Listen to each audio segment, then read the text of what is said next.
வணக்கம்.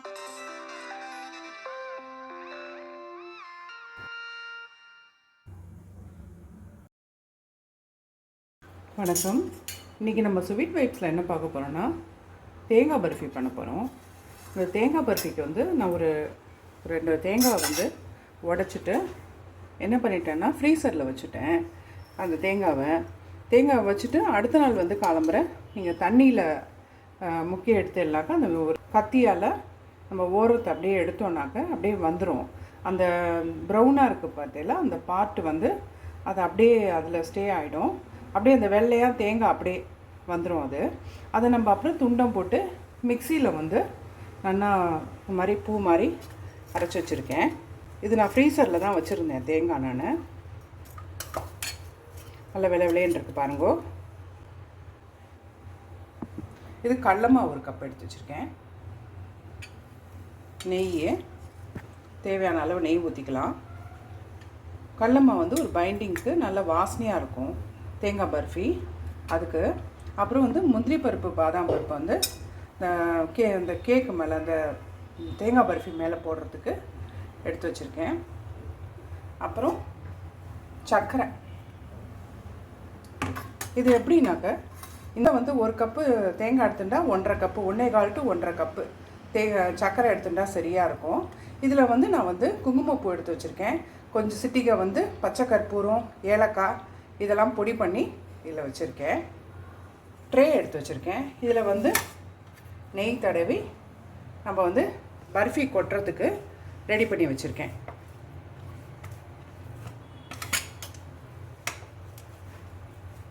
ஃபுல்லாக அப்படி தடவி ரெடியாக வச்சுக்கலாம்.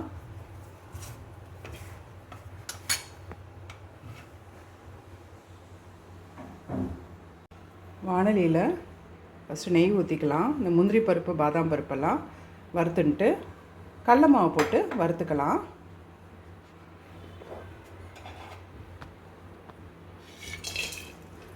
பொன்னிறமாக வறுத்து எடுத்துக்கலாம். இந்த முந்திரி பருப்பு பாதாம் பருப்புலாம் இந்த தேங்காய் பருப்பி மேலே கார்னிஷ் பண்ணுறதுக்கு ரெடி பண்ணிகிட்ருக்கேன். பொன்னிறமாக ஆயின்ட்டுருக்கு.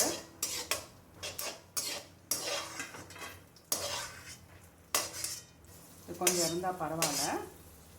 இப்போ வந்து இந்த கடல மாவு எடுத்து வச்சுட்டுருக்கேன் இல்லையா, இதை நல்லா சதும்ப நெய் ஊற்றி நல்லா வறுத்துக்கலாம். நல்லா ஒரு வாசனை வர அளவுக்கு நல்லா கடல மாவை நல்லா வறுத்துக்கணும்.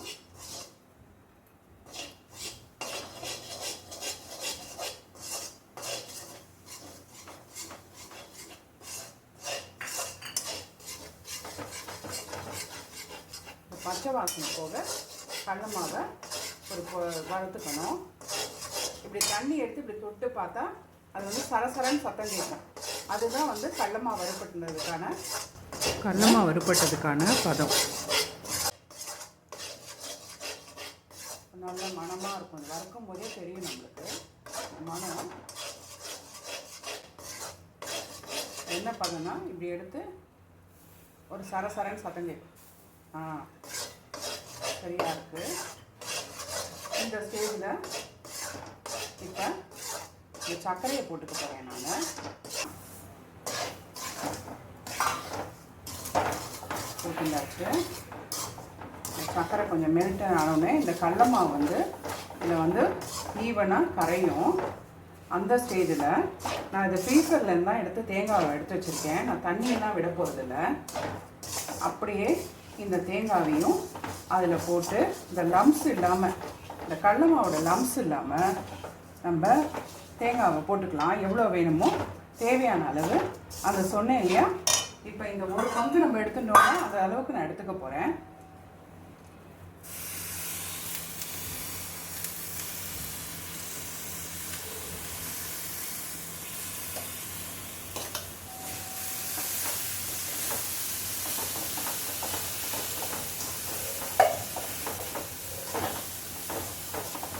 அடுப்பை சின்னது பண்ணிக்கலாம். சின்னது பண்ணிட்டு இந்த சர்க்கரை கரையணும். மெயினாக இதுலேயே அந்த தேங்காயிலேயே வந்து ஈரப்பசை இருக்குது.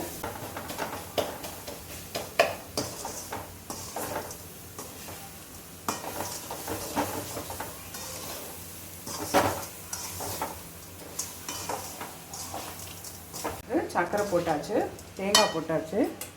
இப்போ கலரிக்கலாம். இது வந்து நான் ஃப்ரீசரில் வச்சதுனால நல்லா இறக்கிக்கும். இதே வந்து இந்த ஈரப்பசை இருக்குது இல்லையா, ஜில்லுன்னு வச்சதுனால இந்த தண்ணி வந்து அதெல்லாம் சர்க்கரை தண்ணி விடலை. நான் இப்படியே நான் கலரிக்கிறேன். இந்த கடலை மாவும் இதில் போட்டாச்சு.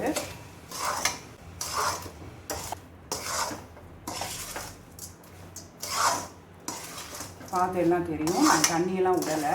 அதுவே பாருங்க மெல்ட் ஆகிட்டு எப்படி இருக்குது பாருங்க பதம்.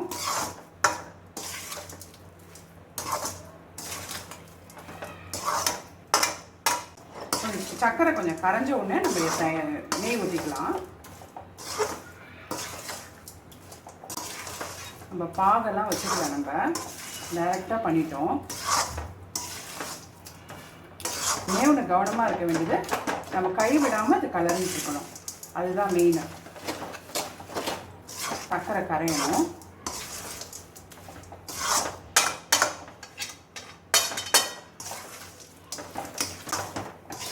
அடுப்பை பெருசு பண்ணிட்டேன். சர்க்கரை கரையட்டும்.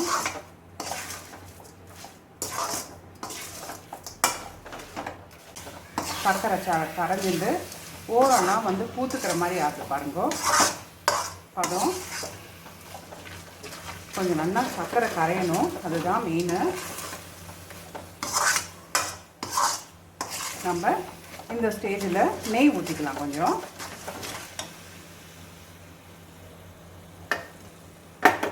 கைவிடாமல் கரட்டிக்கலாம்.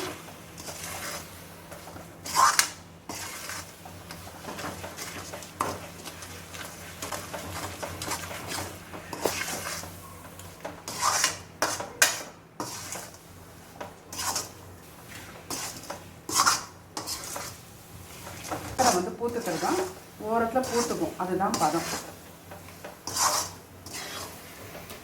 ரெடியாக எடுத்து பூத்துக்க ஆரம்பிச்சுட்டு ஓரெல்லாம் பூத்துக்க ஆரம்பிக்கிறது பாருங்கள். இப்படி எடுக்கும்போது ஒரு பூத்துக்கட்டு பாருங்க பதம், அதுதான் பதம். ரெடியாக எடுத்து சர்க்கரையை நல்லா கரைஞ்செடுத்து நம்ம இப்போ ட்ரேயில் கொட்டிவிடலாம்.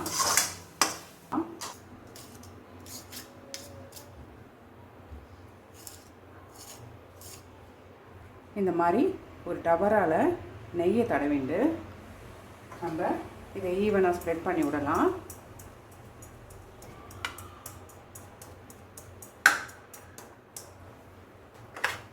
மெல்லிசா வேணால் மெல்லிசா பண்ணிக்கலாம், கொஞ்சம் திக்காக வேணால் திக்காக பண்ணிக்கலாம்.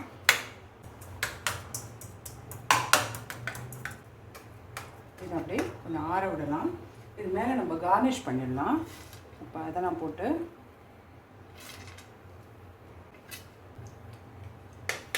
இப்போ கொஞ்சம் ஆறினோடனே வெளில போட்டுடலாம்.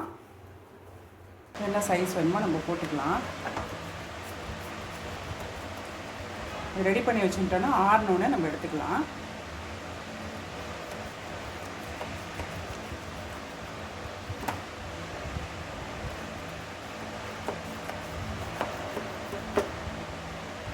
ஆறட்டும்.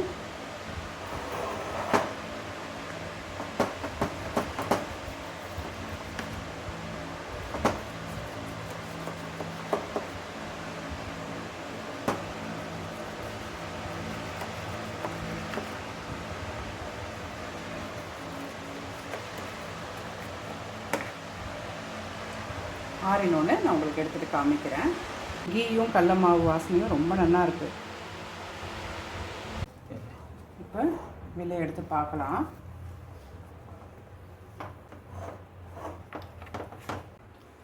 தேங்காய் பர்ஃபி ரொம்ப சூப்பராக வந்திருக்கு.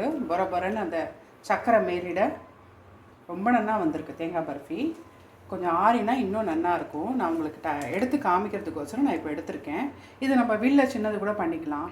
இந்த ஸ்டேஜில் ரொம்ப நல்லா வந்திருக்கு தேங்காய் பர்ஃபி. எடுத்து வைக்கும் போதே பாருங்கள் அவ்வளோ நல்லா இருக்குது. இன்னும் கொஞ்சம் ஆறணும். அது உங்களுக்கு காமிக்கிறதுக்கோசரம் நான் எடுத்திருக்கேன், வெளில எடுத்திருக்கேன். பாருங்கள்.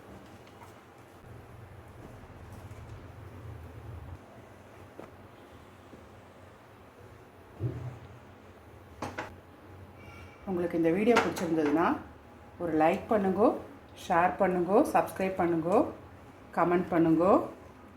நன்றி, வணக்கம்.